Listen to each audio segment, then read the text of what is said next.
நெஞ்சக்கரகல்லுருகன் தஞ்சத்தருஷன் முகனுக்கியல் செஞ்ச புலமாலை சிறந்திடவின் பஞ்சக்கரானை பதம் பணிவோம்.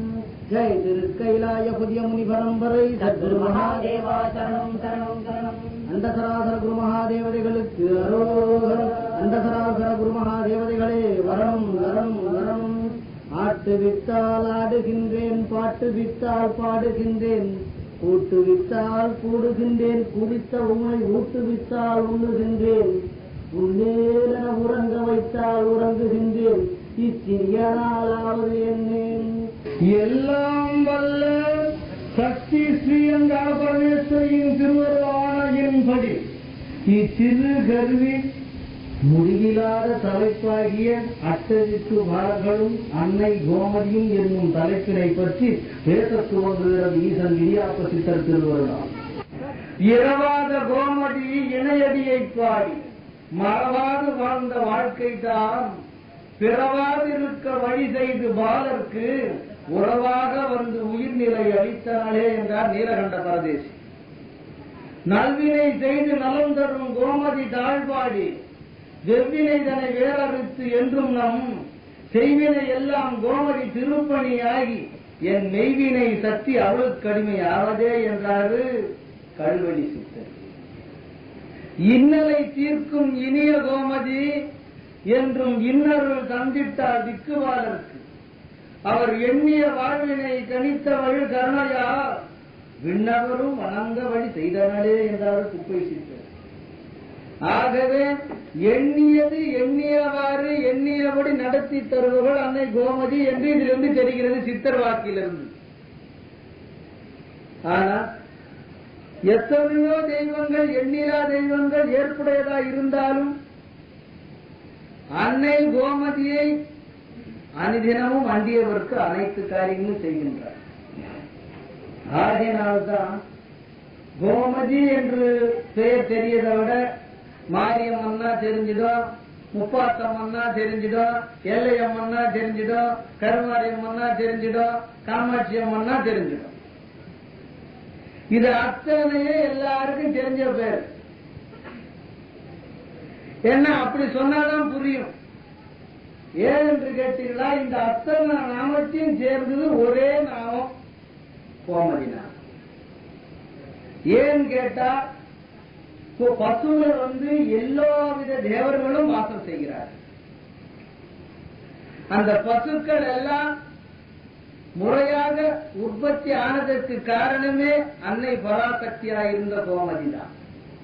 அத பசுக்கள் எல்லா தெய்வங்களும் குடியிருப்பதால் அனைத்து தேவிகளையும் எல்லாரையும் ஒன்றாக்கி உருவகித்து கொடுத்தவள் அன்னை கோமதி பசு வடிவில். அதனால்தான் கோமதியை வணங்குறது அவ்வளவு விசேஷம். இதை ஒவ்வொருத்தரும் புரிஞ்சுக்கணும். அதுபோல் அன்னை கோமதியை அஷ்டதிக்கு பாரர்கள் எல்லாம் முறையாக வைப்பு. ஒவ்வொரு பாரதி அஷ்டதிக்கு பாரர்களையும் ஒவ்வொருத்தரும் சாதாரண ஆளுங்க. எல்லாரும் ரொம்ப அற்புதமான அனுகிரகத்தை பெற்றுதான் அஷ்டதிக்கு பாரர்கள் ஆக முடியும். ஏன்னா அஷ்டதிக்கு பாரர்கள் ஆவதுன்றது அவ்வளவு எளிது கிடையாது. ஏன்னா இந்த பூமியில அண்டத்தில் இருக்க சராசரத்துல அத்தனை கோள்களையும் தாங்கணும். நம்ம நினைச்சபடி அட்ட திக்குகளுக்கு கொடுத்த நம்முடைய ஒரு பூலோகத்தை மாத்திரம் தாண்டாமல் கிடையாது. நீங்க வானவெளியில் எடுத்து பாத்தீங்கன்னா பூலோகம் ஒரு சின்ன உருண்டையா மிதந்துட்டு இருக்கும், அவ்வளவுதான். இந்த மாதிரி கோடி கோடியா உருண்டைகள் மிதந்து கொண்டிருக்கிறது. அப்ப நம்மளத மட்டும் வாங்க அஷ்டதிக்கு பாரத தாங்கிறார்கள் கிடையாது.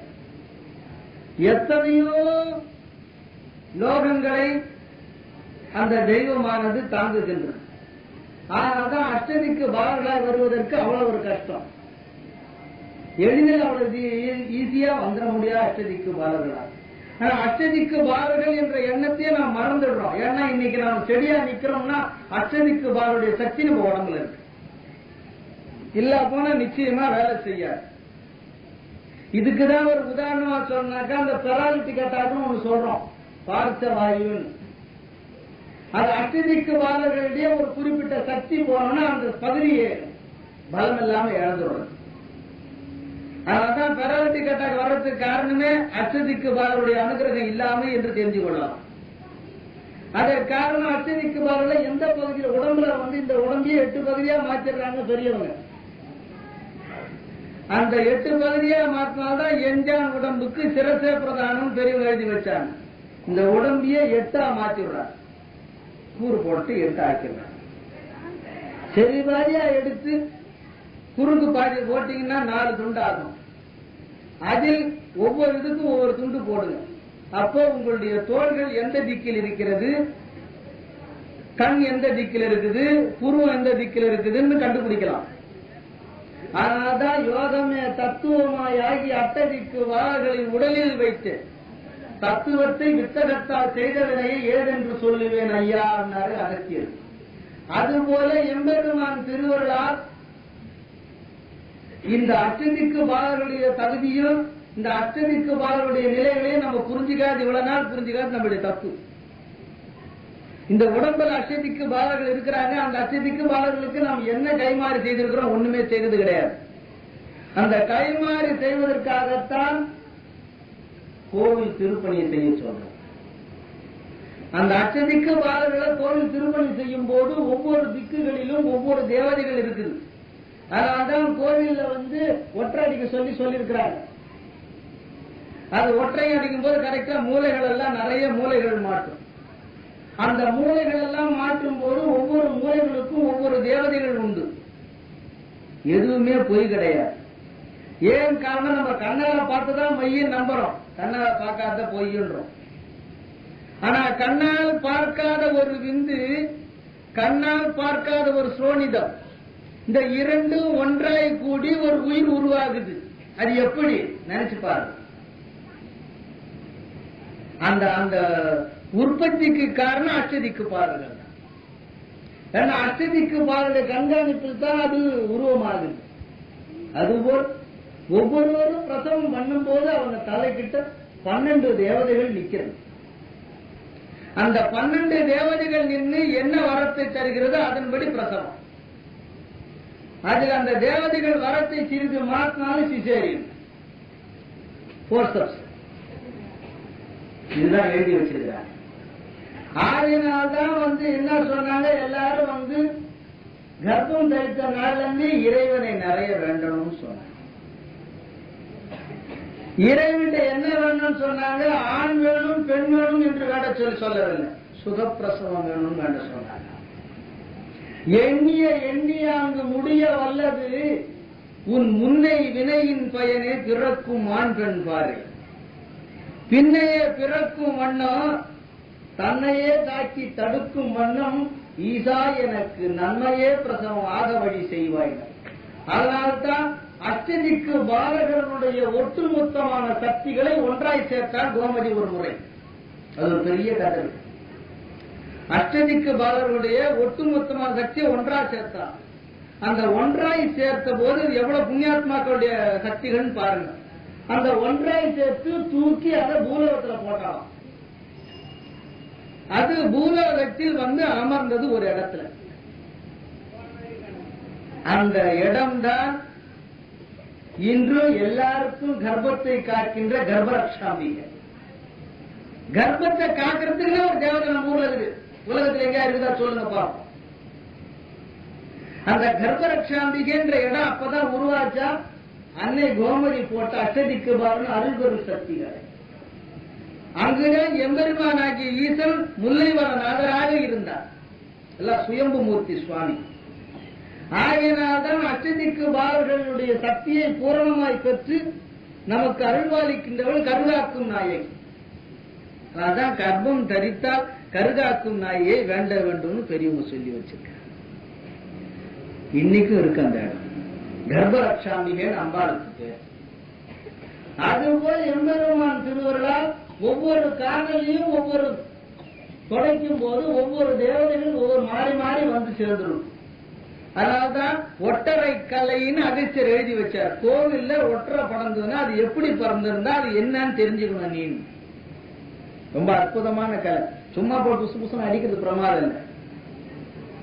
அதில் தொங்கு ஒட்டரையா ஒரு நுனியை ஒட்டி 3 தொங்கு ஒட்டரையான்னு கேட்டார். ஒரு நுனி ஒட்டி இருக்கும், 3 பகுதி அப்படியே அந்தரத்துல பறக்கும். சிலது நூல் போல அப்படியே தொங்கும், சிலது சலட மாதிரி மூடி இருக்கும், அதுல பல பகுதிகள் ஒட்டி இருக்கும். அது ஒரு பெரிய ரகசியம். ஒட்டரை ரகசியம் எழுதி வச்சுக்கிற ரகசியம். கோயில் இருக்கிற ஒற்றையை வச்சு நீ என்ன உங்ககிட்ட எழுதிடலாம். இந்த ஒற்றையை அடைக்கும் போது உனக்கு என்ன பலன் வரும் தெரிஞ்சுடும். இதுக்குதான் குரு தேவை. ஒவ்வொன்றுக்கும் குரு தேவை. அதனாலதான் குரு அவ்வளவு சீக்கிரத்துல எல்லா விஷயத்தையும் சொல்லி தர்றதில்ல.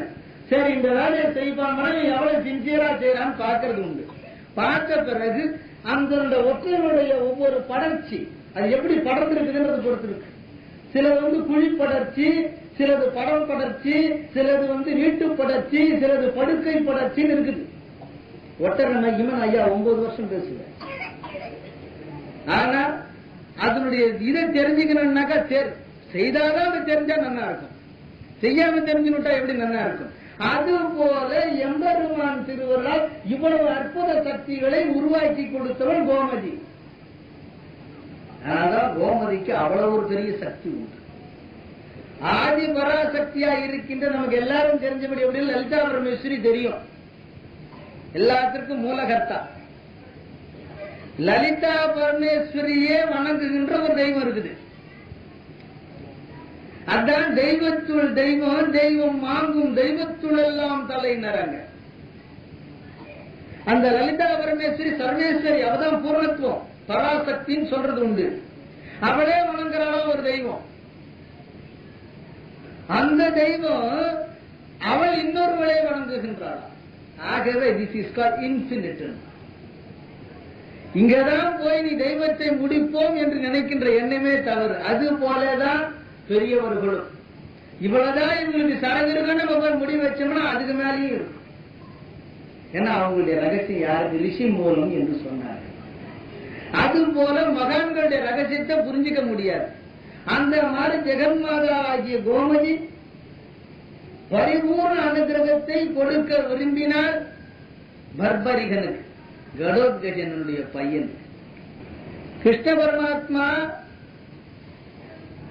கடோத்கஜன், பீமன், பஞ்சபாண்டவர்களா இருக்கா. ஒரு முகூர்த்த நேரத்தில் 18 கோடி அக்ஷரோண சேனையை நான் க்ளோஸ் பண்ணிடுறேன்னு சொல்றான் பர்பரிகன். அர்ஜுன் இப்ப நிலைமை என்ன நினைச்சு பாருங்க. ஒரு 1 டே கேட்டார். பீமன் பையன் 6 ஹவர் கேட்டான். அவன் பையன் ஒரு முகூர்த்தம் கேட்டான். பார்த்தார் கிருஷ்ண பரமாத்மா. இவன் செய்திடுவான்னு தெரியாதுக்குதான் உதாரணம் சொன்னார். ஒரு நண்டை முடிக்க போய் 9 கோடி பிக்ஷாடன அசுரர்கள், சாதாரண அசுரர்கள், நண்டை முடிக்க போனா அவனை வந்துட்டாங்க, முழுங்கிட்டாங்க. அப்ப இவன் எப்படியா பட்டமான இருப்பான் பாருங்க. 9 கோடி பிக்ஷாடன அசுரர்கள்னா நினைச்சு கூட பார்க்க முடியாது. அந்த மாதிரி ஒரு அற்புதமான அசுரர்களை அப்படியே முழுங்கிட்டான். க்ளோஸ் அவங்க காணா போட்டாங்க அத்தச்சன். அப்புறம் கண்ணை கத்திங்க அழுகுறானா குழந்தை. மவுரி பாட்டா என்ன அழுகுறேன், ஒண்ணு இல்லாம நண்டு கிடைக்கலன்னா அது கிடையாது போதுற, நான் வேணா ஒரு நண்டு வாங்கி தரேன், இதுல என்ன தப்பு இருக்கு. அதுக்குள்ள என்னடா அவங்கள முன்னே கீழே பூலாம் கடற்கடன் ஆடுதேன். ஒன்னும் பண்ணலையே, ஏதோ தமாஷா பூச்சி மாதிரி இருந்தா சில பேருக்கு வாயில போட்டுன்னு கடிச்சு விட்டேன், அவ்வளவுதான். கீழே ஒன்னு மெசேஜ் வருது அம்மாவுக்கு, மவுரி நம்ம குலத்தோட நம்ம குலத்தையே க்ளோஸ் பண்ணிட்டான், நீ இதுக்கு என்ன பதில் சொல்ல போற மௌரி. பார்த்தால் அப்ப மௌரி என்ன பண்ணாலும், நான் என்ன பண்ண வர வாங்கி பிறந்த குழந்தைன்னு அவன் செய்தானா ஏதாவது ஒரு அனுகிரகத்தோட தான் செய்திருப்பான். அவன் மகா உத்தமன், 5 வயசு பிள்ளைய பார்த்து சொல்றான், மகா உத்தமன். அவன் செய்தானா அவனுக்குள்ள போன அசுரர்கள் எல்லாம் மோட்சம் தான் அடைவா, கவலைப்படவானா அப்படின்னு சொல்லி அவன் அட்ஜஸ்ட்மெண்ட் பண்ணான். அந்த பையன் பக்கத்துல கிருஷ்ண பரமாத்மா பார்த்தா திடீர் என்று பேர் ஒலி. கிருஷ்ண பரமாத்மா பக்கவாயத்தை எழுதிட்டார் மேல அவன் மேல. பர்பரிகன் கலையை கழுத்து வெட்டப்பட்டு அடுத்த க்ஷணம் கடோத்கஜா ஆடிட்டான். பீமசேன் நடுங்கி, பஞ்சபாண்டவர்கள் நடுங்கி போயிட்டார். அடுத்து வேற ஏதாவது ஒரு அம்பலம் ஆக போதுன்னு சொல்லி சித்தாம்பிகை எதிர்க்க தோன்றினார். குலதேவதைகள் அவர்களுக்கு அம்மா என்ன சொன்னா, பர்பரிகனுடைய தலையை பிடிச்சுன்னு கிருஷ்ணனை பார்த்து எல்லாரும் என்ன நினைக்கிறதுக்குள்ள சித்தாம்பி சொன்னா, அச்சம் விடு. கிருஷ்ணன் 18 நாள் சண்டை போடணும்னு பிளான் பண்ணி வச்சிருக்கிறான். யார் யாரை கொல்லணும்னு எழுதி வச்சிருக்கிறான், எப்படி எப்படி சண்டை போடணும்னு வச்சிருக்கான். அந்த பிளானையே மாத்திடுவான் இந்த பையன் ஒருத்தன் உள்ள பூந்தான். இவன் இருக்கிறது டேஞ்சர் தான். ஏன்னா பார்த்து சும்மா இருக்க மாட்டான். கடவுள் கஜன் ஒருத்தனை ஓட்டிக்கிறான், சும்மா இருப்பான் பையன். யோசிச்சுப்பார். சத்தியாயத்தை எடுத்து கர்ணை அடிச்சவன கடவுள் கஜன் சாஞ்சிட்டான். சாஞ்சா சும்மா இருப்பான், பாஞ்சிட மாட்டான். பாஞ்ச கர்ணை யார் கையால சாமி எழுதிருக்குது. ஆகவே தான் கூட்டிய அனைத்து சங்கதிகளையும் தலைவீழா மாறிடுச்சுன்னா இயற்கை நீதி மாறிடும். ஆனால் கிருஷ்ண பரமாத்மா செய்யறான்னா ஒரு அர்த்தம் இருக்கும். பர்பரிகன் தலையை எடுத்துட்டார். சக்கராயத்தான் தலை எடுக்க முடியல, இல்லாம எடுக்க முடியாது. அப்ப இந்த சித்தாந்திக முடிச்ச போது கிருஷ்ண பரமாத்மா சொல்றார், மற்றவங்க எல்லாம் அமிர்தத்தை தெளி, அமிர்தம் பார்க்கட்டும் தான் சொல்லுவாங்க, அமிர்தத்தில் மூழ்கு இவன் தலையை என்றார். அமிர்தத்திலேயே சோக் பண்ணா எப்படி குடிச்சிருப்பான் பாருங்க அமிர்தத்தை. அதை யோசிச்சு பாருங்க. அமிர்தத்தை லைட்டா தெளிச்சாலே போதும். ஏன் அமிர்தம்? கொல்லிமலையில ஒரு இடம் இருக்கு, அடியன் பார்த்திருக்கேன். யானை தட்டுன்னு அந்த இடத்துக்கு பேரு. அந்த இடத்துல ஒரு மூலிகை ஒண்ணு இருக்கு. அந்த மூலிகையினுடைய ஒரு சாரை எடுத்து 10 நாட்களுக்கு முன்னால் இறந்து போனவர்களுடைய எலும்பின் மீது தேய்ச்சா ஊரை எழுந்து வந்தோம். இன்னைக்கு இருக்கு இந்த மூலிகை. என்ன கொண்டாந்து கொடுத்துருவோமா? யோசிச்சு பாருங்க. ஒரு மூலிகைக்கு இந்த சக்தி என்றால் அமிர்தத்திற்கு என்ன சக்தி இருக்கு நினைச்சு பாருங்க. அந்த மூலிகையின் சக்தியை எடுத்து ஈசன் அருளார் பூம்பாவின் மீது தெளித்தாரா சுவாமி. அந்த சாம்பல் உருதற்றதுன்னு ஒரு சப்ஜெக்ட், அது வேற ரகசியம். இன்னைக்கும் கபாலி கோயில்ல அந்த பூம்பாவனுடைய இது உண்டு. அதுபோல் எம்பெருமான் திருவிழா அமிர்தத்திலும் சோப் பண்ணி எடுங்க, உள்ள டிப் பண்ணி எடுத்த அமிர்தமே காணாங்க. சும்மா அதை டிரை பண்ணி தொடச்சி வச்சு சூடு காட்டி எப்படி வச்சிருந்தா பாத்திரம் எதிர்மா அப்படி இருக்கும் ஒரே மூக்குல. அமிர்த கலசமாய் ஆகிவிட்டான் பர்பரிகன். அப்போ கேட்டானா ஜெகன்மாதாவை நோக்கி. சித்தாம்பிகை பார்த்த போது சித்தாம்பிகை முன்னு ஒரு பெரிய ஒளி தெரிஞ்சு, அந்த ஒளி வடிவினா அன்னை கோமதி காட்சி கொடுத்தார். இன்னவனே என்றும் உலகம் மறக்க கூடாது, எக்காலத்தில் இவன் என்று அனுகிரகம் பண்ணுகின்றவன், எல்லாருடைய உயிர்களையும் முறையோடு தர்மம் படி எடுத்து அதனுடைய நிலைகளுக்கு தத்துவத்தின் படி அனுப்புகின்றவன், இவன் கைப்பட்டாதான் அனைத்து உயிர்களும் புனிதம் பெறும். ஆகவே இவனே அட்டதிக்கு பாலர்களில் 3வது பாலகனாய் அமைக்கப்பட்டான். அந்த மாதிரி 3வது பாலகனாய் பட்டவனா பர்பரிகன். அந்த 3வது திக்கு தெற்கு திக்கு. பிரசன்ட் யமதர்மராஜா அவன் தான். யமதர்மனாகவும் தெற்கு திக்கு சம்யமணி என்றும் ஒரு லோகத்தை ஆளும் பதியாய் அம்மா வச்சார். ஆகவேதான் பர்பரிகன் சர்வசதா காலமும் எல்லா உயிர் எடுக்கிறதுக்கு ஒரு தகுதி பெற்றவர். ஒரு உயிரை எடுக்கிற யமதர்மராஜா போஸ்ட் வரனா என்ன மாதிரி குவாலிபிகேஷன் தெரிஞ்சுங்க. ஒரு சின்ன கிளர்க்குக்கு செலக்ட் பண்ணன்றான், அதுக்கு எத்தனை பேர் எம்ஏ எம்லிட் எல்லாம் வந்து உட்காந்துக்கிறான், எம்ஐசி எல்லாம் வச்சிருக்கிறான். ஒரு சின்ன கிளர்க்கு பாருங்க, படிச்ச படிப்பு வேலை கிடையாது. இன்னைக்கு பிஎஸ்சி கெமிஸ்ட்ரி படிச்சிருப்போம், பேங்க்ல வேலை செய்யிருப்போம். கெமிஸ்ட்ரி அங்க வேலை செய், பிஎஸ்சி பிசிக்ஸ் படிச்சிருப்பான், பேங்க்ல வேலை செய்வான். அதே பிகாம் படிச்சிருப்பான், அவன் என்னன்னாக்கா கெமிக்கல் ஃபேக்டரியில வேலை செய்யிருப்பான். தலையீழ் பதவிகள் இந்த காலத்துல. அப்ப யமதர்மராஜா போச்சுன்னா என்ன மாதிரி குவாலிபிகேஷன் இருக்கணும் பாருங்க. அப்ப பர்பரிகன் போன்ற அமிர்தத்தை பூரணமாய் அனுகிரகம் பெற்றவனால்தான் அந்த உயிர்களை வாங்கி நியாயமான உயிர்களை எடுக்க முடியும். அதனால்தான் நம்ம திட்டுறோம், கடவுள் புடின்னு போட்டானேன்னு. திட்டாதீங்க, எடுக்கின்றவன் பர்பரிகன். அவனுக்கு தெரியும் எது தப்பு, எது நேர்மை, எது நியாயம்னு. அது என்ன விட ஒருத்தர் வந்து கேட்டார், எங்க அம்மா ரொம்ப நாளா வாழணும்னு, இன்னும் கொஞ்ச நாள் வாழ கொடுங்கன்னு. அப்பா அந்த அம்மாவுக்கு எது நன்மையோ அது நடக்கு, நீ கவலைப்படாது. ஏன்னா யார் யாருக்கு என்னென்ன சம்பவங்கள் நடக்கும் எழுதி வச்சிருக்கு, தெரிஞ்சாலும் அதை சொல்ல முடியாது. ஆனா அப்படி எடுத்தாலும் எடுக்கின்ற உத்தமன் கை யாருன்னு யோசிப்பாரு. அதுபோல் இறப்பு என்பது ஒரு பயத்தை தரக்கூடிய பொருள் அல்ல. ஆனா அதை நம்ம மனசு ஏத்துக்க மாட்டேங்கிறது காரணம் இன்னும் அந்த பலவித மாயைகளை மாட்டிக்கிட்டு இருக்கு. ஆகவே இறப்பு என்பது ஒரு உடலை விட்டு இன்னொரு உடலுக்குள் புகுகின்றோம், அவ்வளவுதான். அது பலவித உடல்களா இருக்கலாம்.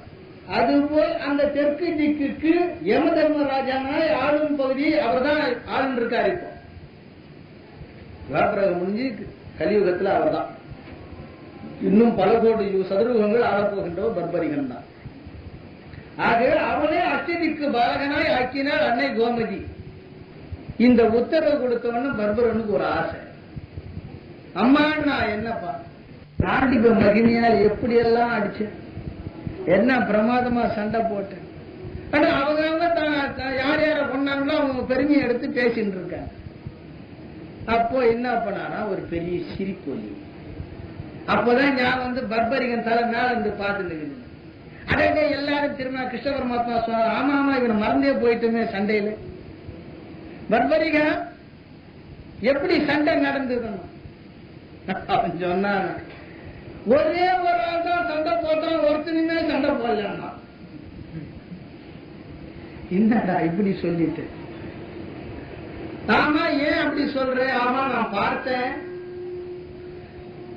ஆயுதம் தாங்காமல் ஒருவன் தேரில் அமர்ந்து 5 முகங்கள் கொண்டு அழிக்கின்ற அனைவரையும் அழித்து முடித்தான். சண்டையிட்டவன் ஒருவன், அவன்தான் கண்ணவீரானும் சொல்லி முடிச்சான் ஜட்ஜ்மெண்ட். அர்ஜுனங்கத்தெல்லாம் சுருங்கிட்டான், பீமண்ணா தோளெல்லாம் அடங்கி போச்சு. அதுபோல் கிருஷ்ண பரமாத்மா ஒருவன் தான் இங்க எல்லாத்தையும் சங்காரம் பண்ணான்றத பர்பரிகன் மூலியமா தான் நாம் தெரிஞ்சுக்க முடியும்.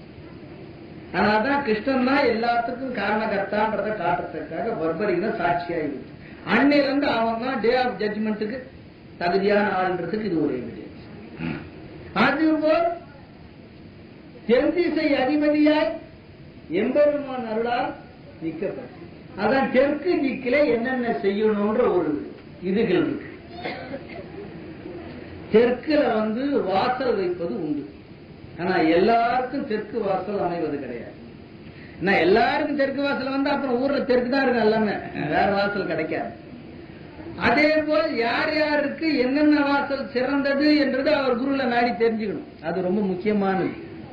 ஏன்னா எந்த நட்சத்திரத்துக்கு எந்த வாசல் சிறந்தது எழுதி வச்சிருக்கிறாங்க, என்ன லக்னத்துக்கு எந்த திக்கு சரியான திக்குன்னு எழுதி வச்சிருக்காங்க. அதே மாதிரி ஒரு வீட்டுல எந்தெந்த திக்குல எந்தெந்த பொருள் வைக்கணும், தெற்கு திக்கு ராமர் படத்தை பார்த்து வைக்கக்கூடாது, முக்கியமா தெரிஞ்சு.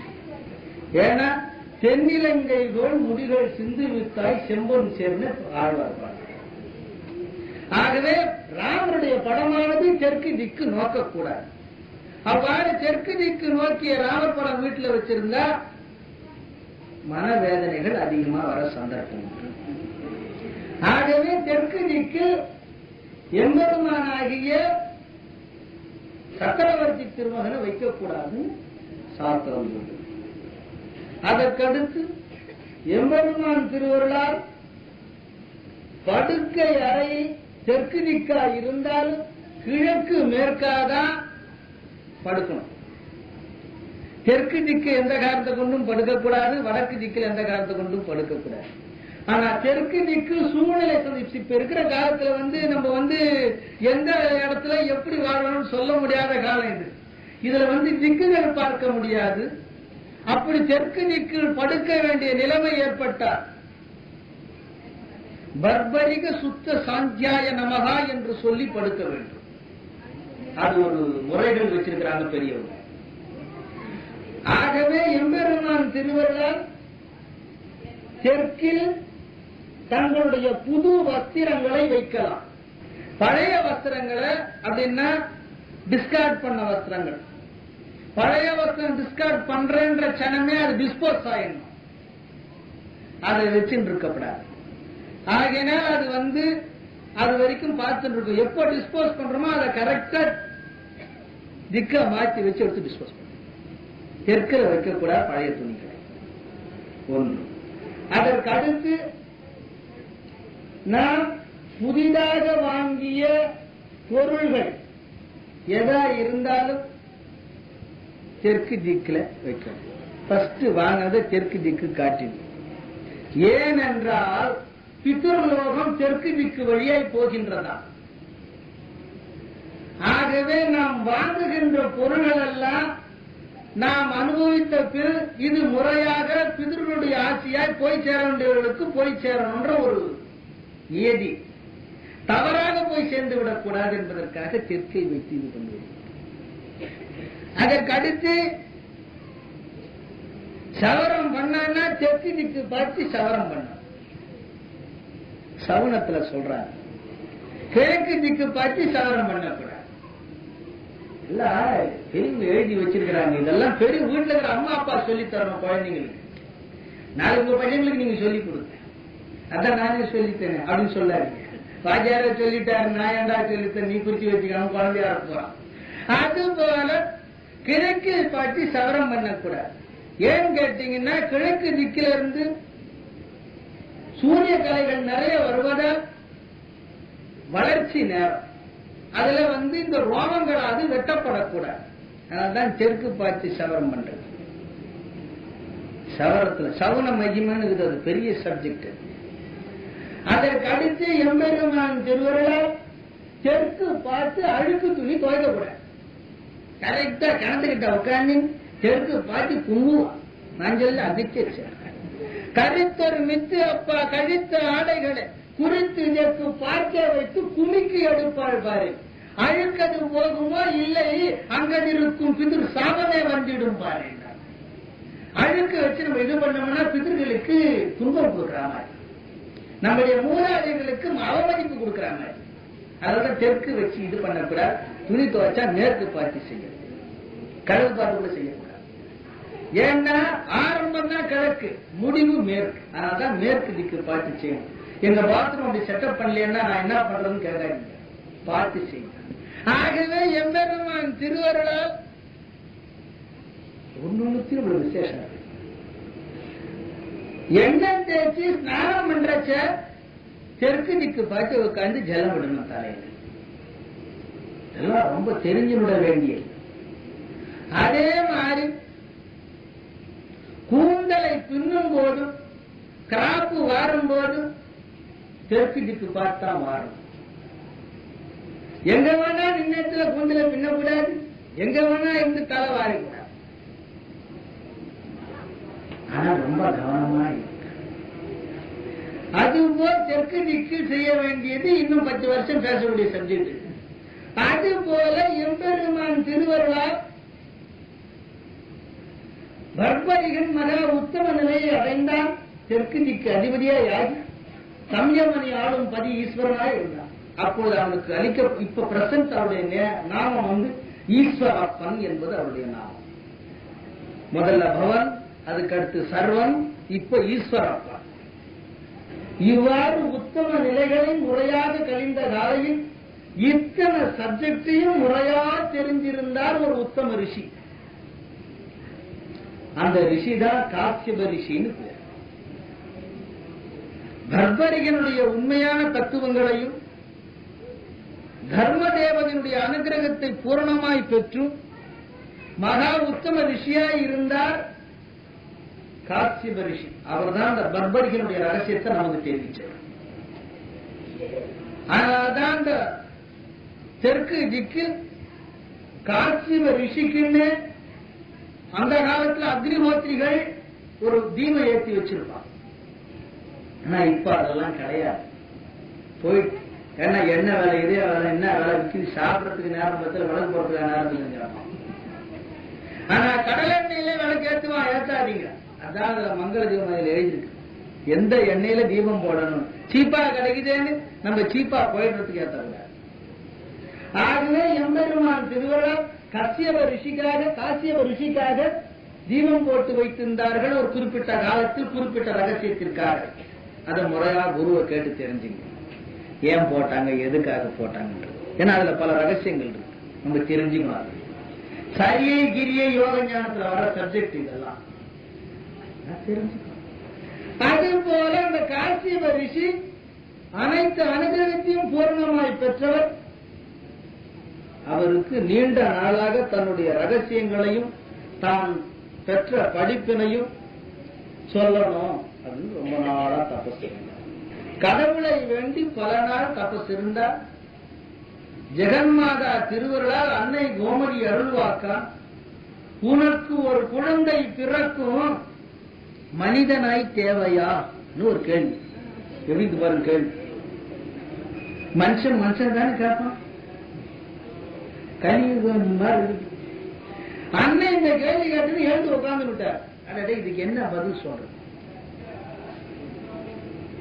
ஏன்னா இந்த காலத்துல சில நேரத்தில் நினைக்கும் போது மனிதனை விட மிருகங்களே மேலும் தோணுது இல்லையா? நினைச்சு பாரு. கலியிலே கண்டு ஒரு மனிதன் செய்யும் செய்கையை பார்த்திடு. 4 மனிதரை வைத்து உணவிட்டால் நன்றி இல்லாமல் போகின்றான், நாய் வைத்து இட்டால் பலன்பாடே கலியில. 4 மனுஷனை வச்சு நல்ல சாப்பாடு போட எங்க கத்துட்டு போட்டான். 4 நாயை கட்டி வச்சிருந்தாலும் நல்லா இருந்திருக்கும் சொல்லு. இல்லையா வேணா கேட்டு பாருங்க. பப்ளிக்ல சொல்றத சொல்றேன். இது அதிகரப்ப எழுதி வச்சிருக்கிறேன். ஏன் இவங்களை உட்கார வச்சு சொல்றோம் ஏன்னு கேட்டீங்கன்னா, நம்ம கை சாப்பாடு சாப்பிட்டாலும் நமக்கே எதிரியா போயிடலாம் கலியில. இதுதான் சாபம். இதுக்கு ஒரு கதை இருக்கு. ஒன்னுக்கு ஒரு பின்னால் ஒரு ஹிஸ்டரி வச்சிருக்கிறாங்க பெரியவங்க. அனுபவம் மட்டும் சொன்ன வார்த்தை. கட்டியங்காரன் என்று ஒரு பதவி உண்டு. கட்டியங்காரன் கோயில்ல வர கஜானா பணத்தெல்லாம் எடுத்துட்டு போய் அரசாங்கத்துல கட்டுறவன். இந்த காலத்துல ஈவோன்னு கொடுக்குறாங்க பாத்தீங்களா, எக்ஸிக்யூட்டிவ் ஆபீசர்னு. கட்டியங்காரன் அப்ப பேர். அவரு உண்டியில வர பணத்தெல்லாம் பத்திரமா கலெக்ட் பண்ணி கொண்டு போய் அரசாங்கத்துல கட்டுவா. அந்த பணத்தை எடுத்து அது என்ன செய்யணும்ன்றது தெரியும். அந்த கோவில் இம்ப்ரூவ் பண்றதா அல்லது அவங்களையும் இம்ப்ரூவ் பண்ணிக்கிட்டான்னு அவங்க உதவி கட்டுவான். அது போல இந்த கட்டியங்காரன் என்ற ஒருவர் என்ன பண்ணா, எல்லா பணத்தையும் முறையா கொண்டு போய் ராஜாங்கத்துல கொடுத்தான். அவ்வாறு கொடுத்த போது அவனுக்கு ஒரு நாள் உடல் நோய்வாய்ப்பட்டு, அவனிடத்தில் ஒரு அற்புதமான நாய் இருந்தது. நமக்கு தெரிஞ்ச நாயெல்லாம் இந்த வெளியூர் நாயை பார்த்தா தான் மகிழ்ச்சி கொள்வோம். இந்த போமரேனியன் டாகு அந்த மாதிரி நாயை பார்த்தா ரொம்ப மகிழ்ச்சி கொள்வோம். அந்த மாதிரி அந்த காலத்துல ஒரு நாய் இருந்தது. விலயன் என்ற ஒரு வெரைட்டியை சேர்ந்த ஜாதி. அது கோம்ப குரூப்பை சேர்ந்தது, கோம்ப வகைகள் சேர்ந்தது. அந்த விலயன் என்ற ஜாதி நாயானது வளர்த்து வச்சிருந்தோம். இவன் அழகா உண்டிய திறந்து எல்லாத்தையும் பணத்தை எடுத்து எண்ணி எவ்வளவு எண்ணி எழுதிட்டு அதை எடுத்துட்டு போகும்போது இது பக்கத்துல உட்காந்து பார்த்துட்டு இருக்கும். போகும்போது கூட வரும். அரசாங்கத்துல போய் கட்சி கணக்கெல்லாம் போட்டு ரசீது போட்டு அச்சு வாங்கிடுவான். வாங்கிட்டோம்னா கட்டிட்டு திரும்பி இதுவும் அத்தனையும் பார்த்துட்டு திரும்பி வரும். இந்த நாயை வச்சுக்கிட்டு இருந்தாய் அந்த கட்டியங்காரன். அவ்வாறு வச்சிருந்த நாய் ரொம்ப நாளா இருந்தா ஒரு நாள் உடம்பு சரியில்லாம போயிடுச்சு. அப்ப என்ன பண்ணா, இந்த நாய்க்கு பார்த்துக்கிறதுக்கு இன்னொரு ஆளை வச்சிருந்தான் அந்த வீட்டுல. அவனுடைய மகன் அந்த குழந்தை நாய் ரொம்ப பற்றுதல் அதிகம். அதனால அந்த பையனை போய் இன்னைக்கு போய் நீ கஜானாவை திறந்து இதெல்லாம் கொண்டு போய் கஜானால கட்டிட்டு வந்து அரசாங்கத்துல. பையனுக்கு பலவித தூர் சாவகாசங்கள். அதான் எல்லாத்தையும் எடுத்துனா இவன் எங்க போனோமோ போய் செலவழிச்சிட்டான். அரசாங்கத்துக்கு தெரியாது. என்ன நேரமே கட்டுறானாச்சா, சரி அவர் உடம்பு சரியில்லை வரல 2 நாள் சேர்த்து வச்சு கட்டுவாரு நினைச்சு. இந்த மாதிரி பல நாள் உடம்பு சரியில்லாம படுத்தோம்னா அந்த பையன் போய் எல்லா வேலையும் பண்ணிவிட்டான். கோயில் சொத்தை சூறாடிட்டான். அதனால பல சாபங்கள் உண்டு. அது வேற கதை. சிவன் சொத்து குலநாசன்றது மாத்திரம் இல்ல, சிவன் சொத்துல என்னென்ன செய்தா என்ன நாசம் எழுதி வச்சிருக்கிறாங்க. அது மனசு கஷ்டப்படும், வேண்டாம். அதுபோல எம்பெருமான் திருவருளா இந்த பையன் இந்த மாதிரி செய்ததுனாலே இது தெரியாத அரசாங்கத்துக்கு ஒரு நாள் தெரிய வந்து ராஜா கூப்பிட்டா, நீதிபதி எல்லாம் வச்சா என்ன பேசினாங்க, எல்லாம் ஒன்னா கூடி என்ன சொன்னாங்க, பெற்ற புள்ள அப்பா அவர் நல்லவனா இருக்கான், பையன் இந்த மாதிரி மோசமா இருக்கான், அதனால இந்த பையனுக்கு மரண தண்டனை கொடுங்க. அடுத்து யார் அப்பாயின்மெண்ட் பண்ணான்னு கேட்டான் மந்திரி. அவர் வளர்க்கிற நாய விமலனையே வச்சு இந்த சூப்பர்வைசனை கொடுங்க. அப்பதான் அந்த கட்டியங்காரன் சொல்கின்றார், நம்ம கையால யாருக்கு சாப்பாடு போடுறோமோ அவனே நமக்கு எதிரியா அமர்றான்னு சொன்ன. அந்த சொன்ன கட்டியங்காரன் தான் பிறகு கண்ணப்ப நாயனார் பிறவிக்கு முன்னால் 3 பிறவி இருந்தான். அவன் சொன்ன வார்த்தை. ஆனால்தான் நம்ம கையில யார் சாப்பிடுறாங்களோ அவன் நமக்கு எதிரி. இதை தெரிஞ்சுக்கின்னு ஜாகிரதையா போடணும். அதனால்தான் ஆளுக்கு போடுறதை விட கோவில் குளத்துல இருந்து ஏழைகளுக்கு தான தர்மம் பண்ணிடுங்க. அதுபோல எம்பெருமான் திருவள்ளால் இந்த காசிப மகரிஷிக்கு அம்மா கொடுத்தா ஒரு வார்த்தை, மனிதனாய் வேண்டுமா வேறு ஏதாவது வேண்டுமா? ரொம்ப யோசிச்சார். சரி அம்மா ஒரு அற்புதமான குழந்தைய தரேன்னு சொல்ற, ஒரு தூய்மை நிறம் உடைய அன்ன கொக்கு தரணும். குழந்தைய அன்ன கொக்கு கேட்கிற சுவாமி, அற்புதமான குழுமியாய் அன்ன கொக்கு பிறகு அவ்வளவு அழகான தூய்மையான வெண்ணெய். அது பிறந்த க்ஷணமே ரொம்ப அற்புதமான அனுகிரகத்தை பெற்றது. அது இவர்கிட்ட இருந்து வேத பாராயண எல்லாத்தையும் கேட்குது, மனு தர்மங்கள் எல்லாம் கேட்கிறோம். கேட்டு வேதமே சொல்ற அளவுக்கு அதுக்கு ஞானம் உண்டு. அனைத்து கிரியைகளும் கிட்ட இருந்து அனுபவிச்சதுனால அது வேத சக்திகள் பெற்றதுனால பிரம்மலோகம் போய் வரக்கூடிய சக்தியை பெற்றது அந்த கொக்கு. அந்த கொக்குக்கு பெயர் ராஜ தர்மம் என்று பேர் வச்சார். அந்த ராஜ தர்மம் மகா உத்தம். யார் யார என்னென்ன வழி காப்பாற்றணுன்றது அதுக்கு நன்னா தெரியும். அந்த மாதிரி இருக்கச்சு ஒரு நாள் முனிவரானவர் தன் தபத்தின் காரணமாய் அந்த வனத்தை விட்டு விலகினார். இந்த இடத்துல யார் வந்தாலும் அவளை நன்னா பத்திரமா காப்பாற்றி எல்லா அனுகிரகத்தையும் நீ செய்ய, எதையும் மறந்துடாதேன்னு சொல்ல. அப்போ உத்தம குலத்தில் பிறந்தவன் என்கின்ற எண்ணம் உடையவன் ஒருவன். 4 வர்ணத்தில் ஒருவன் உத்தம குலத்தை சேர்ந்தவன். அதனால்தான் அந்த ராஜ தர்மாதான் சாபம் வந்தது. வேதியர்கள் வேதம் ஓதுவதை மறப்பர், 4 வர்ணத்தாரில் விதவிதமாய் மாறுவர், கீழிருப்போர் மேலேறுவர். வேதம் ஓதுவதை மறந்ததால் கலியிலே அவர் மிகுந்த சாபத்திற்கு ஆளானார். அதனால்தான் குல தர்மத்தைப்படி செய்யாம எல்லாவித தவறுகளையும் செய்து பேர கட்டுட்டான். அந்தனர் என்போர் அறவோர் மற்ற உயிர்க்கும் செந்தன்மை பூண்டு ஒழுகாத. யாரும் கலெக்டர் ஆயிருக்கூடாது, யாரும் இன்ஜினியர் ஆயிருக்கூடாது, யாரும் டாக்டர் ஆயிருக்கூடாது. அந்த தொழிலை மாத்தினாங்க எல்லாவித ப்ராப்ளமும் உண்டு. எல்லாவித ஒரு தவறான செய்கைகளையும் இன்று செய்கின்ற நிலைக்கு ஆயிட்டாங்க. அதனால மதிப்பே போயிடுச்சு. ஐயர் வராருன்னா அந்த காலத்துல ரொம்ப மதிப்பு இருக்கு. ஐயர் வராருன்னா கிண்டல் பண்றதுக்கு தான் ஆள் இருக்கு. காரணம் என்ன? இவனையே இவன் குறைத்துக் கொண்டான், வேற ஒன்று இல்லை காரணம். அது போல் இதற்கு காரணம் ராஜதர்மம் அனுகிரகம் பண்றான். இந்த மாதிரி ஆகட்டும், ஏன்னா அந்த மாதிரி தவறு செய்தார். அந்த மாதிரி வந்த போது அந்த உத்தமம் என்று சொல்ல முடியாத ஒருவன் அந்த ராஜதர்மன் வாழுகின்ற ஆசிரமத்துக்கு அவன் அற்புதமா உபச்சாரம் பண்ணி கொக்கா இருந்தாலும் அற்புதமா அவனுடைய மொழி பேசும். அவன் உபச்சாரம் பண்ணி அவனுக்கு எல்லா வித அனுகிரகத்தையும் கொடுத்து எல்லாம் வச்சான். அவன் சொன்னான், நான் வறுமையினால்தான் இந்த மாதிரி கட்டணமா மாறினேன், எனக்கு வறுமை போச்சுன்னா நான் ரொம்ப உத்தமனா மாறிடுவேன். ஏன்னா ரொம்ப பேர் அப்படிதான் சொல்றான், காசு கிடைக்காதான் சார் நான் திருடாங்க, காசு மாத்திரம் கட்சி ஒரு வேலை இருந்ததுன்னு வச்சு இந்த வேலைக்கு வந்துட்டு மாறேன். அந்த மாதிரி வேலையை கொண்டு போய் நான் ஒரு இடத்துல வேலையை சேர்த்தேன். நான் சொல்லி சேர்த்தேன். இவனுக்கு முன்னாளுடைய ஹிஸ்டரியை சொல்லி, ஐயா விஜயப்பட்டவர் இருந்தாலும் திரிஞ்சு வாங்கணும்னு ஆசைப்படுறாரு, ஜாகிரதையா பார்த்து சொன்னதால் அவனுக்கு உஷாரா இருந்தான். அங்க போய் ரொம்ப உத்தமமா 6 வருஷம் என்ன கன்வின்ஸ் பண்ணுமோ, சில பேர்லாம் கெட்டியா இருந்தேன். முன்னே உத்தமன் சொல்ல 6 வருஷமா நான் அவனுக்கு காலத்தில் வச்சுக்கினே இருந்தேன். டேஞ்சர் கேஸ் ஆளு பல பேர் தான் கவனமா இருக்கிறோம். அதனாலதான் இந்த ஆள் ரொம்ப ஜாகிரதையா இருந்தான். 6வது வருஷம் என்ன பண்ணா, சமத்தா ஒரு நாள் அவன் கலெக்டரா, பில் கலெக்டர் மாதிரி நிறைய பணங்களை கலெக்ட் பண்ணி கொண்டாந்து அவர்கிட்ட முதலாளி கிட்ட கொடுக்கணும். ஒரு நாள் என்ன பண்ணா அன்னைக்கு குறைஞ்சது ஒரு 1.5 லட்சம் ரூபாய் கலெக்ஷன் பண்ணாரு. நேரம் காணப்பட்டார்.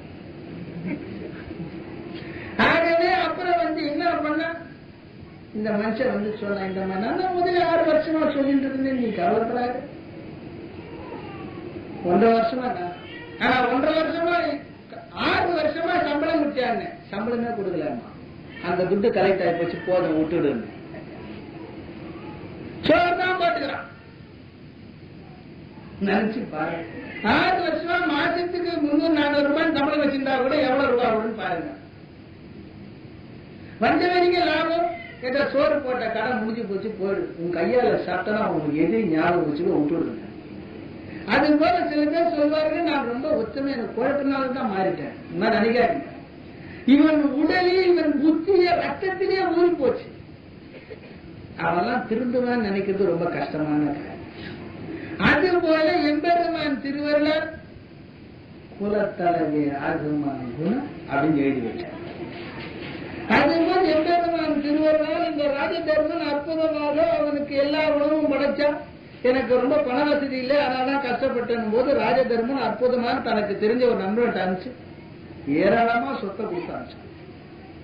எடுத்துட்டு வரும்போது திரும்பவும் அந்த ராஜதர்ம ஆசிரமத்துக்கு அந்த ராஜதர்மனை பார்த்து பேசும்போது, ஆஹா எனக்கு இவ்வளவு பணம் கிடைச்சது, ரொம்ப நல்லா இருக்க போறேன்னு சொன்னா. ரைட். அந்த இரவானது அந்த காட்டுல இவனுக்கு எல்லா உணவும் கொடுத்து இவனை தூங்க வச்சது. இந்த ராஜதர்மன் எதிர்க்க மிருகங்கள் கொள்ள போதுன்னு சொல்லிட்டு ஒரு பெரிய தீயை மூட்டிட்டு பக்கத்துல படுத்து தூங்கி. சற்று நேரம் கழிச்சு இவன் எழுந்தான், நல்ல சாப்பாடு சாப்பிட்டான். நம்ம இவ்வளவு பணத்தை எடுத்துட்டு இந்த காட்டி வனத்தையும் தாண்டி போனா குறைஞ்சது ஒரு 1.5 நாளுக்கு மேல ஆகும். நம்ம கிட்ட இருக்கிற உணவு ரொம்ப குறைச்சல். இந்த ராஜதன்மன்ற பறவை ரொம்ப நன்னா இருக்கு, இதை க்ளோஸ் பண்ணி எடுத்துட்டு போனா சாப்பிடறதுக்கு நல்லா இருக்கும்னு நினைச்சான். இந்த மாதிரி மக்கள் தான் இன்னைக்கு இருக்கிறார். ஏன்னா கலியுகத்தில் என்ன பண்ணா, துரோகம் பண்றவங்களெல்லாம் ஒன்னா கூட்டி பிறகு கொடுத்தாங்க. கடவுள் புறப்படுறதுக்கு முன்னால் எழுதும் போது பிரம்மா எழுதினே கிருகிருன்னு நிறுத்தின்னு ஒரு சத்தம் கேட்டுதான். என்ன ஏது ரொம்ப நல்லவாளா போறது கீழே அனுப்பிச்சுட்டு இருக்கு, இவாளை அனுப்பாரு, கர்மா ஒர்க் அவுட் பண்ணி பாரு, துரோகம் பண்றவனா செலக்ட் பண்ண. அது லிமிடெட் துரோகம், ஐயர் துரோகம், இல்ல அதெல்லாம் பல கிரேடுங்க இருக்குது. எப்படி டீல பல கிரேடுங்க இருக்குது பாருங்க. அதை அந்த டீ டேஸ்ட்ல இருப்பான், குடிச்சிட்டு ஒரு தூக்குவான், அதை இது சொல்லுவான் T2 20. இன்னொரு டீ எடுத்து சிப் பண்ணி T2 42. இந்த மாதிரி குடிச்சு குடிச்சு துப்புறவங்க சம்பளம் 8000 ரூபாய். இன்னைக்கு இருக்கிறாங்க டீ டேஸ்டர், காட்டுறோம் பாருங்க, குடிச்சு துப்புவோம். அதை பிடிக்கிறதுக்கு ஒரு ஆளு, அவனுக்கு 600 ரூபாய் சம்பளத்துல 1000 ரூபாய் அடிக்கும். என்ன அருமையான வேலை பாருங்க. ஆனா அவன் வேற எதையும் சாப்பிட மாட்டான். ஏன்னா டீ டேஸ்ட் அவன் கரெக்டா இது பண்ணணும், கிரேடு இது பண்ணணும். அது போல இந்த மாதிரி கிரேடர்கள் ஒன்னா கூட்டி சித்திரம் விட்டு அடுத்த சாணம் பண்டலா ஃபைல் பண்ணான். அந்த மாதிரி ஏறவா இருக்குது குருநாதா, கஷ்டமே கிடையாது. கிடுகிடு எல்லாரையும் ஒன்னா கூட்டா கொஞ்சம் கொஞ்சம் என்ன பண்ணா, சரி இப்படிச்சு அடிச்சு ஒரேடியா பம்ப் பண்ணாங்க, பேஜாரா போடுது. அகரங்காரெல்லாம் ஒன்னா கூட்டினா 8 அகரங்காரம் பெருசா கூட போறோம். சரி கொஞ்சம் கொஞ்சம் பெட்டர் நல்லவங்களை பார்த்து கொஞ்சம் எழுதியவங்களை அனுப்பிச்சு இவங்களெல்லாம் ஒரு கேங்க அரைச்சு முடிஞ்சா திருத்த பாருங்க. அந்த மாதிரி திருத்த வந்த கூட்டம் தான் ஹரிசங்கர பகவத்பாதார் மாதிரி அத்வைதம், துவைதம், விசிஷ்ட அத்வைதம் வந்தது. அந்த மாதிரி இறை பிரச்சாரக்காரர்கள் வந்தாங்க, அவங்க ப்ராடக்ட்ல வந்தவங்க. அதுபோல எம்பெருமான் திருவருளால் என்ன பண்ணா, அந்த உறங்கிக் கொண்டிருக்கின்ற ராஜதர்மன் என்ற பட்சியை கொன்று அந்த இறக்கையை பிச்சு போட்டுட்டு அங்க இருக்கிற அதே நெருப்பில் எது ராஜதர்மன் மூட்டினானோ அந்த அதே நெருப்பில் வாட்டி சம்தா எடுத்துட்டு புறப்பட்டான். 2 நாள் ஆச்சு போற வழி. இவங்கிட்ட இருக்கிற உணவை மாத்திரம் சாப்பிட்டு வர ராஜதர்மனை சாப்பிடல. தன்னுடைய ராஜதர்மன் தினமும் பிரம்மலோகம் போயிட்டு ரிட்டர்ன் வரும்போது சந்திக்கின்ற பணம் கொடுத்து அனுப்பிச்சான அந்த தேவன் என்ன 2 நாளா காணலையே ராஜதர்மனை, என்ன உடம்புக்கோ சொல்லி தன்னுடைய ஏவலாளை அனுப்பினார். அந்த ஏவலாள் பார்த்த போது இறக்கை இருந்தது. அந்த தேவலோகத்தை தான் என்ன பண்ணா, இந்த ரேஞ்சில தான் அவன் போயிட்டு இருப்பான் போல சொல்லி அடுத்த ஜனம் போய் பிடிச்சுட்டான். அந்த துரோகியை பிடித்து கொண்டு போய் அவன் நண்பன் முன்னா நிறுத்திட்டான். அப்ப என்ன சொன்னாங்க, அந்த நண்பனானவன் அக்ஷயப்பிரதன் பேர் அவனுக்கு. அவன் இந்த ராஜதர்மனை பார்த்து ரொம்ப வேதனைப்பட்டு என்ன பண்ணுவது, இவ்வளவு ஒரு உத்தமனை போய் இந்த மாதிரி ஆயிடுத்தேன்னு சொல்லி அந்த ராஜதர்மனை வச்சுட்டு இவனை தீர்த்து விடணும் என்று எண்ணினான். அப்ப அங்க இருக்கிற தேவயாகளை இவனை கொன்று விடுங்கன்னா இவனை தொட்டாலே பாவம் நாங்க சுத்திக்கிறான். சரி, இவன் தொடமான வேற யாராவது விட்டுனாக்கா அங்க இருக்கிற நாய்கள் கூட கிட்ட போனோம் 2 அடி தள்ளி வந்து கொலைக்குது. நாய்கள் கூட கொல்வதற்கு பயப்படுது. ஆகவே எம்பெருமான் திருவருளால் நாய்களால் கூட இவன் தொடுவதற்கு சந்தேகப்படுற லெவலுக்கு அவள் ஒரு ஈனமானவர். ஆகவே என்ன பண்ணாங்க, சரி ரைட் இவன் இப்படியே இருக்கட்டும் சொல்லி வாளால் அவனே அந்த நண்பனை வெட்டி வீழ்த்தினான் இவனை. இந்த இறந்து சுட்ட இந்த ராஜதர்மன் பறவையை சந்தன கட்டைகள் வைத்து அது இதை பரி பண்ணணும்னு சொல்லி வச்சு ரொம்ப வேதனைப்படும் போது தேவலோகத்திலிருந்து தேவேந்திரன் காமதேவனோட கீழே அவன் பார்த்தான் ராஜதர்மனுடைய நிலைகள்.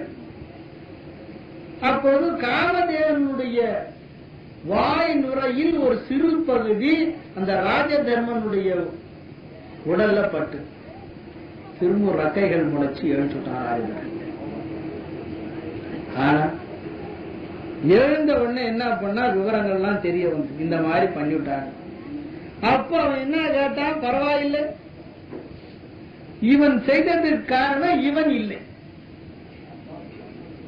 ஏன் கேட்டாக்கா, நீயே நினைவின்றி ஆண்டு கொண்டால் அன்றி வேறொன்று அதான் என் மனமே அஞ்சாதே சும்மா இரு, எல்லாம் ஈசன் செயல்படியே நடக்கும்.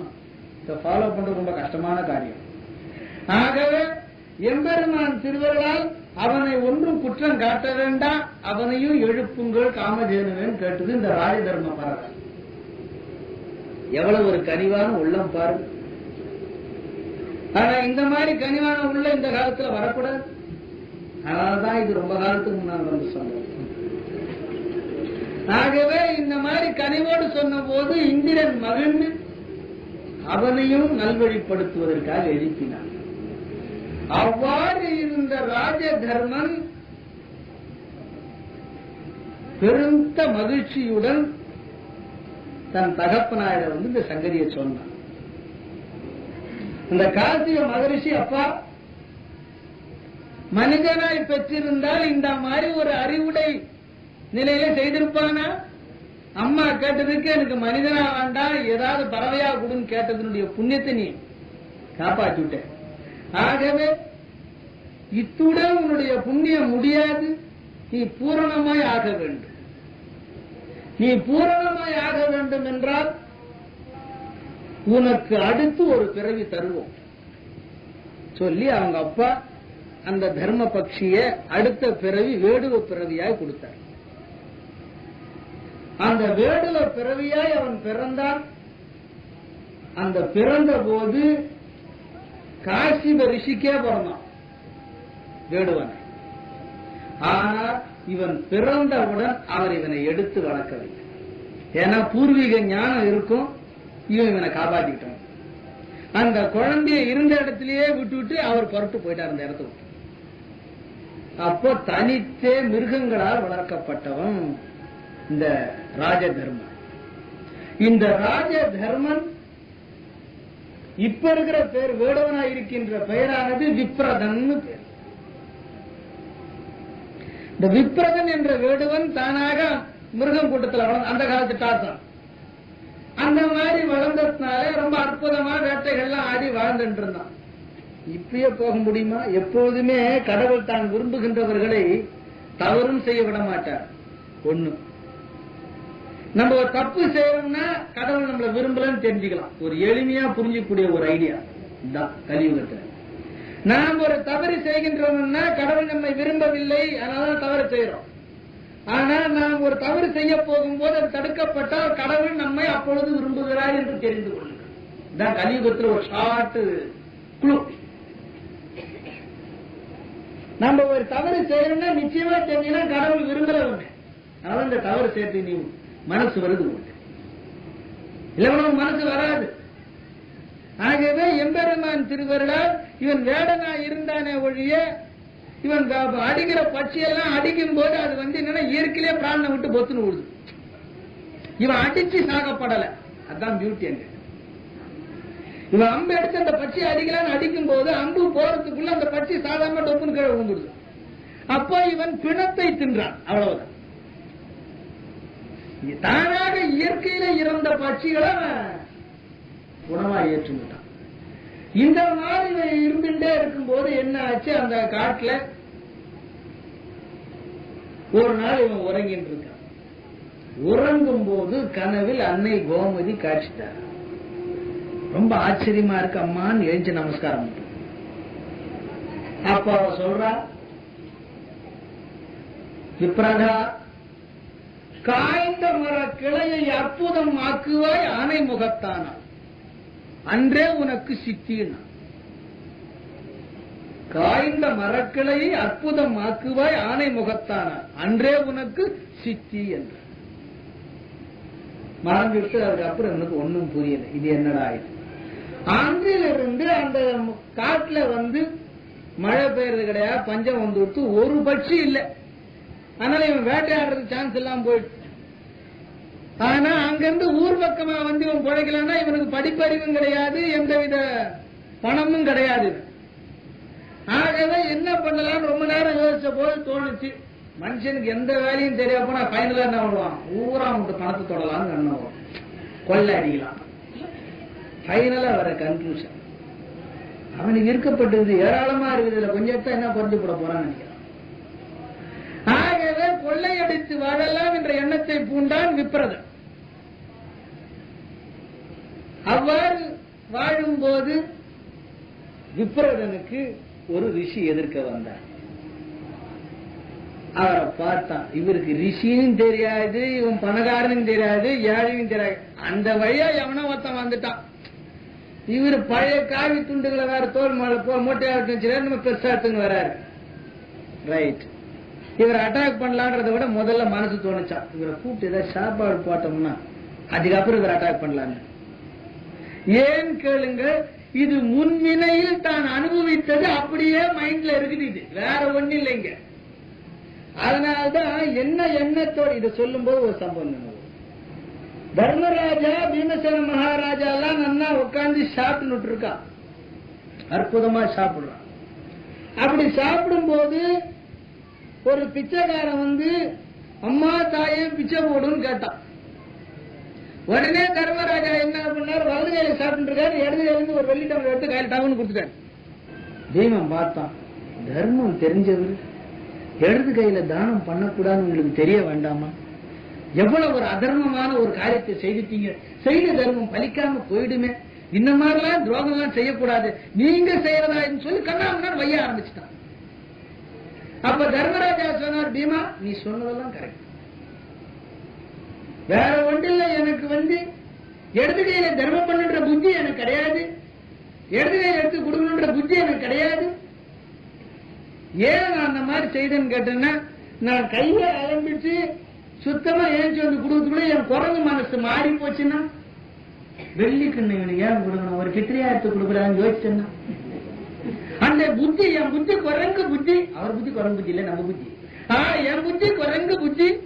ஆகவே அவன் கொடுக்கின்ற தர்மத்தில் நான் ஒரு நல்ல எண்ணத்தை மாற்றிட்டேன்னா அப்ப அவர் தவறா போயிடுமா இல்லையா? ஆகவே ஒரு குற்றம் பாவம் நமக்கு வருவதா இருந்தாலும் நன்மையா இருந்தால் எப்படியா இருந்தாலும் செய்து விடணும். அப்புறம் புத்தி போட்டு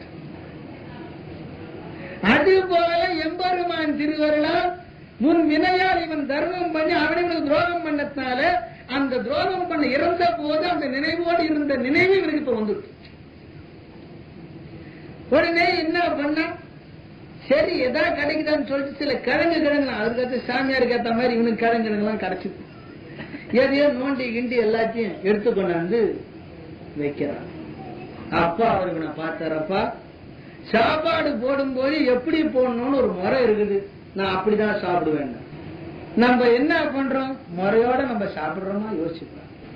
எப்பவுமே உணவு சாப்பிடுற முறைகள் உண்டு. இலையில சாப்பிட்ட காலம் போய் தட்டுக்கு வந்தோம். அது தட்டுன்னா மாமியாராத்துல விட்டு வெள்ளி தட்டு, அதுல சாப்பிடு. அதுவும் போய் இப்ப எவர் சில்வர் தட்டு, அதுலயும் வந்து ஷேப்பா வட்டம் ஓவல் என்னென்னமோ இருக்கும். கேட்டாக்கா பாம்பே பிளேட், கல்கட்டா பிளேட், அதுல என்னன்னா பல குழிதான். இதுல பருப்பு வைக்கலாம், இதுல அது வைக்கலாம், இதுல இது வைக்கலாம். ஆனா அத்தனை வைக்கிறது கிடையாது. சாப்பிடச்ச அது ஊரெல்லாம் ஒரு கிண்ணத்துல விழும், மத்தெல்லாம் தைரியம் தான். அது போல ஆனா இதுக்கு இது அத்தனை குழி தட்டு. இந்த மாதிரி பல விதமா மாறி போச்சு. ஆகவே உணவு வந்து பரிமாறும் போது இப்ப சாப்பிடுங்க தட்டுல வேண்டான்னு சொல்ல, ஆனா இலையில சாப்பிடறதா இன்னும் இருக்கிறான். சரி, நம்ம சாப்பிட போனாலும் ஒரு முக்கியமான நாள பூஜை நாளே இலையில போட்டு சாப்பிடுறோம், வாழை இலையில. ஏன்னா வாழை இலை விற்கிற வேலைக்கு அது மாதிரி ஆயிடுச்சு. தோட்டத்தில் பறிக்கிற மாதிரி இல்லை. இப்போ அந்த தோட்டம் இடம் தான் பிளாட்டு கட்டி விடுவோம், ஸ்கொயர் ஃபீட் 400 ரூபாய்.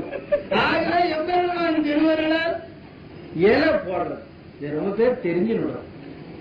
எப்பவுமே சாப்பிடறதுக்கு இந்த நுனி இலை இடது கை பக்கம் வரணும். நுனி இடது கை ஏன் வரணும்னு தெரிஞ்சிருக்கலாம். தோப்பனா இருக்காரு, ஏன்பா இடது கை பக்கம் நுனி வரணும்? சும்மா இரு, போட்டா பத்தாத இப்படி சொல்லப்படாது. ஏன்னா இந்த காலத்து குழந்தைங்களாம் கம்ப்யூட்டரைஸ் பிரெயின். எதுக்கும் வந்து நம்ம காலத்து நம்ம பழகினாம ஸ்லோ மூவிங் கிரீச்சர் இல்ல. இதுங்கெல்லாம் ரொம்ப ஷார்ப் பிரெயின், எல்லாத்துக்கும் கொஸ்டின் போட்டுக்கினே இருக்கும். என்னத்துக்கு எலையை இப்படி போட சொல்ற நீ? அது எனக்கு முதல்ல சொல்லணும். ஏன் அது இப்படி போடக்கூடாதா? நான் அப்படிதான் சாப்பிடணும் அடம் பிடிக்க, நீ அதை வேற அடிப்பேன், அடிக்காது. இடது கை பக்கம் ஏன் போடணும்ன்றதுக்கு ஒரு அர்த்தம். எப்பொழுதுமே ஒருத்தர் ஆத்துக்கு வராருன்னா சூரிய கலை சந்திர கலைன்னு நமக்கு சுவாசங்கள் போகும். இதுதான் பிராணாயாமம் பண்ணணும், சந்தி பண்ணணும்னு சொல்றது. அப்பதான் வாசி கலை எப்படி ஓடுதுன்னு தெரியும். ஆகவே சூரிய கலை சந்திர கலைன்னு உண்டு. ஆண்களா இருந்தால் வலது கை பக்கம் உட்கார வைக்கணும், பெண்களா இருந்தா இடது கை பக்கம் உட்கார வைக்கணும். இது சாஸ்திரம் சொல்லுது. பெண்களை வலது கை பக்கம், ஆண்களை இடது கை பக்கம் மாத்தினீங்கன்னா உங்களுடைய புத்தி சரியான பதிலை கொடுக்காம பேதலிச்சு போயிடும் சாஸ்திரம் சொல்லுது. ஆகவே சூரிய கலையில போதா சந்திர கலையில போதான்னு ஃபர்ஸ்ட் நீங்க பார்க்கணும். கலை பார்க்கிற ரகசியம் தெரியும். அதனாலதான் பிராணாயாமம் பண்ணீங்கன்னா எந்த கலையில உங்களுக்கு வாசி போகுதுன்னு தெரியும். இப்ப ஒரு பெரியவரையே பார்க்க போறீங்க அல்லது ஒரு அம்மாவை பார்க்க போறீங்கன்னு வச்சுங்க. ஒரு காரியம் நடக்கணும்னாக்கா அம்மாவை பார்க்க போகும்போது சூரிய சந்திர கலையில போகணும், ஐயாவை பார்க்கும்போது சூரிய கலையில போகணும். அப்படி போனீங்கன்னா உங்க காரிய சித்தின்னு தெரிஞ்சுக்கலாம். சுழுமுனையில போச்சுன்னா நீங்க காரியத்துக்கு போகாதீங்க, சமத்தா உட்காந்து சோத்திர புஸ்தத்தை எடுத்துங்க, அதான் நல்லது. அதுபோல் எம்பெருமான் திருவருளால் சனை தேவி என்று ஒரு தேவி உண்டு.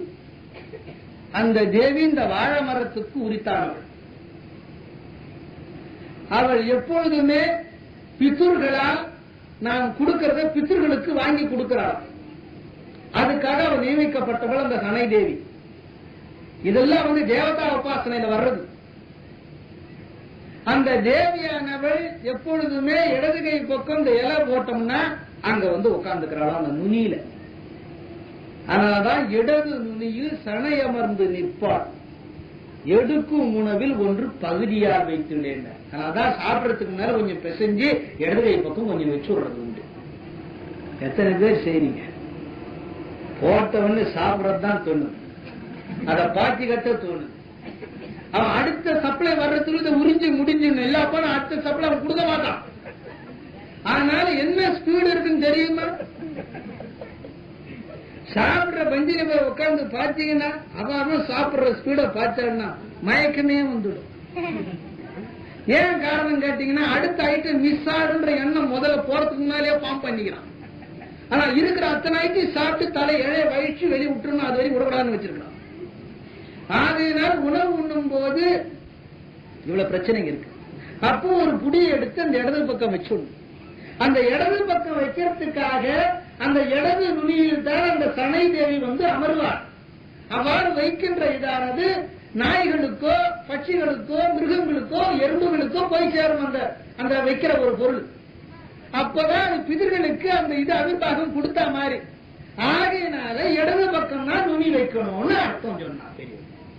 இதை நீங்க குழந்தைங்களுக்கு சொல்லணும். அதற்கு அடுத்து இறைவனுக்கு நைவேத்தியம் படைக்கணும். அப்ப நுனி மாற்றுகின்ற முறைகள் உண்டு. அப்ப இடது பக்கம் போடுறது வைக்கிறது சொன்னாங்க. ஒன்று நுனி அடி நோக்கும், இல்லையா நுனி மேல் நோக்கும். பிரம்மச்சாரிகளும் நைஷ்டிக பிரம்மச்சாரிகளும் சன்னியாசிகளுமாயிருந்தா நுனி மேல் நோக்கணும், சுவாமியை நோக்கி. கிரகஸ்தர்கள் இல்லறவாசிகளாக இருந்தால் நுனி கீழ் நோக்கணும்.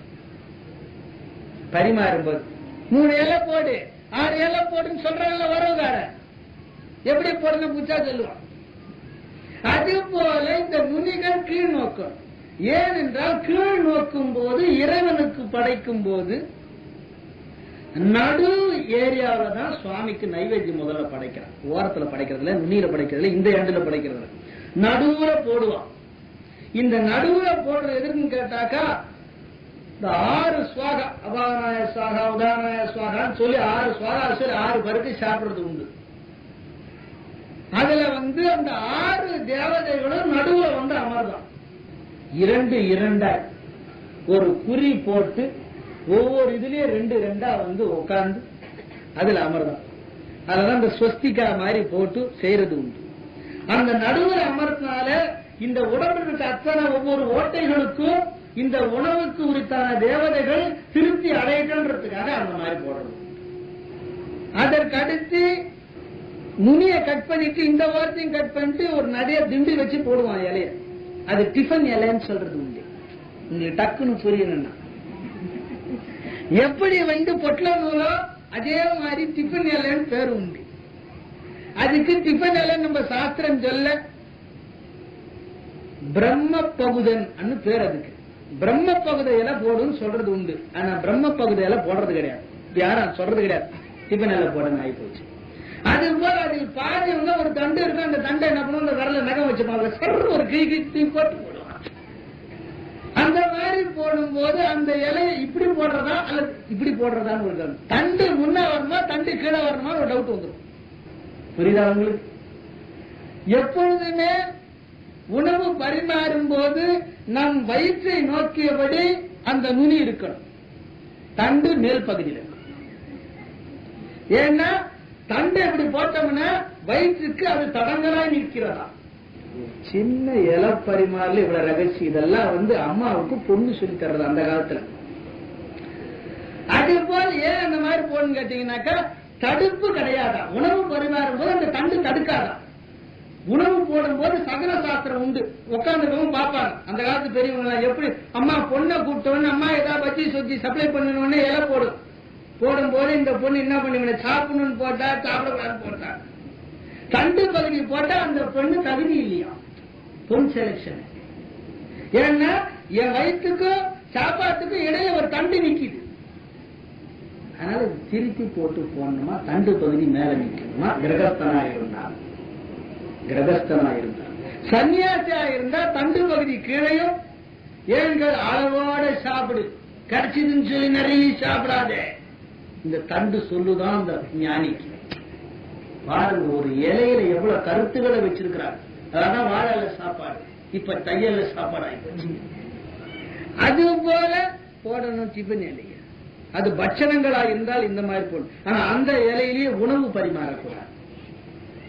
என்ன சொல்லுவாங்க, சின்ன பிள்ளை உட்காந்து சின்னதா போடு சாப்பிட்டு போட்டு. அதுக்குள்ள இருக்கிற ஆத்மா உங்களுக்குள்ள இருக்கிற ஆத்மா ஒண்ணுதானே யோசிச்சுப்ப. அதுக்கு குட்டி நுனி வாழையில தான் போடணும். ஆனா அதெல்லாம் நடக்கிற காரியம் இல்லை. ஆகவே எம்பெருமான் திருநவர்களா தட்டு, இதுதான் அகத்தியர் சொல்ற. தட்டிலே விதம் நீ வைத்து உண்ணும் போது எண்ணிடும்படி தட்டு வந்திடும். என்ன தட்டை வச்சு சாப்பிடணும் அப்ப எழுதுகிற. சாப்பிட்டா எப்பவுமே வட்டத்தட்டுல தான் சாப்பிடும், ரவுண்டு பிளேட்.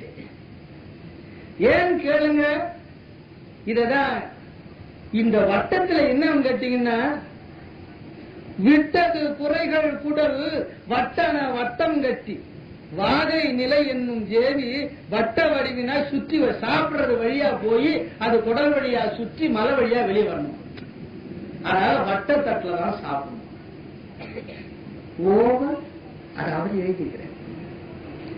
ஆகவே நுனிக்குறுகி இரு பகுதி நுனிக்குறுகி இரும்பால் செய்ததை முலாம் பூசி சாப்பிடுவது கலியில ஓவல் தட்டு பிளேட்டிங் குத்தி சாப்பிடுவான்னு எழுதிக்கிறார். அந்த ஓவல் தட்டை வச்சு சாப்பிட்டோம்னா என்ன பண்ணுவோம்? சில பேர் இப்படி வச்சு சாப்பிடுவோம், சில பேர் நெருக்க வச்சு சாப்பிடுவோம், அப்படிலாம் உண்டு. ஓவல் தட்டுல சாப்பிட்டோம்னா என்னன்னு ஒண்ணு கேட்டதுன்னா பொறாமைகள் வளருமா வீட்டுக்குள்ள? ஓவல் பெருசா நினைச்சுப்பாங்க, நிறைய பதார்த்தம் வைக்கிறாங்க, ரவுண்டு சின்னதா இருக்குது நமக்கு அப்படின்னு அந்த காலத்துல சொல்லு. பொறாமை வழக்கமா ஓவல் தட்டுல சாப்பிட்டேன், நான் ரவுண்டு தட்டுல சாப்பிட்டேன். சரி, சில பேர் சொல்லுவாங்க பதார்த்தத்து இல்லாம நான் சாப்பிட மாட்டேன், பதார்த்தத்தை வைக்கணும். அதை கவனிச்சுக்கிறீங்க பாருங்க, எல்லாம் கேட்கும் போது அக்ரிமெண்ட் காப்பாங்க. அதுபோல எப்பவுமே குட்டி தட்டு ஒண்ணு பக்கத்துல வச்சோம்னா அது எது பதார்த்தத்து நம்ம சொல்றோம், பதார்த்த தட்டு இல்ல. அது பெரியவங்க என்ன சொன்னா, அருகில் அமரும் சிறுவட்டம் பாரு, எடுத்து வைக்கும் போது ஈசனுக்கென்று பகுதி பிரித்து வைப்பார். எடுத்து வைக்கிறது, அதனால மொத்தம் ஒரே தட்டுல தான்